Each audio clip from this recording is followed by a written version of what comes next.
Telugu police చరిత్రలో అరుదైన ఘనత నమోదైంది. రాష్ట్ర సర్వీస్లో డీఎస్పీగా తన పోలీస్ కెరీర్ను ప్రారంభించిన శ్రీ జి సుధీర్ బాబు ఐపీఎస్ నేడు ADGP additional director general of police స్థాయికి ఎదగడం ద్వారా చరిత్ర సృష్టించారు. ఉమ్మడి తెలుగు రాష్ట్రాల చరిత్రలో స్టేట్ సర్వీస్ నుంచి ఏడీజీపీ స్థాయికి ఎదిగిన తొలి అధికారిగా ఆయన రికార్డు సృష్టించారు. అంతేకాకుండా దేశవ్యాప్తంగా ఈ ఘనత సాధించిన 4వ అధికారిగా గుర్తింపు పొందారు.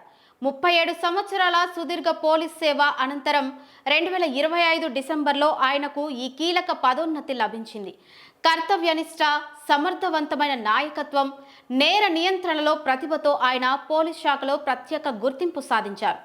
ఇంతకు ముందు ఇతర రాష్ట్రాల్లో ఈ ఘనత సాధించిన అధికారుల్లో మహారాష్ట్రకు చెందిన లక్ష్మణ్ దోబే, తమిళనాడుకు చెందిన పి కందస్వామి, గుజరాత్కు చెందిన ఎంఎస్ కత్తురాయ్ ఉన్నారు. ప్రస్తుతం ఈ జాబితాలో తెలుగు రాష్ట్రాల నుంచి శ్రీ జి సుధీర్ బాబు ఐపీఎస్ చేరడం పోలీస్ శాఖకు గర్వకారణంగా నిలిచింది. ఈ పదోన్నతి తెలుగు రాష్ట్రాల పోలీస్ విభాగానికి గర్వకారణమని పలువురు సీనియర్ అధికారులు, ప్రజాప్రతినిధులు అభినందనలు తెలిపారు.